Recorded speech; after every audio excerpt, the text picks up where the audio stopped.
विपदरे वन्यप्राणी पुरी जिला ब्रह्मगिरी निर्वाचन मंडली कृष्ण प्रसाद ब्लॉक रामेश्वरपुर पाइकसाई ग्रामरू एबे उद्धार होईची एक हरिण। ए हरिण कहीं जंगलू चली आसला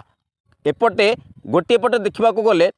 कोणार्क ठारू सातपड़ा पर्यंत जो उपकूल अंचल घंच जंगल रही खाद्य अभाव कारण एठी सीधा सड़क जंगल विभाग नीरवता एवं सोई जाए चिरनिद्रारे। गोटे पटे जो माने अधिकारी माने अछंती खुलम खोला से माने उल्लंघन करुछंती एही कार्यक्रम को कहीं लक्ष लक्ष टंका से माने पॉकेट गरम करुवा बेले निजर परिवार को भरण पोषण करुवा बेले गोटे पटे पशु पक्षी माने सीधा सड़क चली आसुंते गाँ मुहाँ को कारण गाँ हूँ से एकमात्र उपाय पशु पक्षींकर जो आक्रमण होउची तांको पाई सीधा सड़क गोटे पटे कुकुर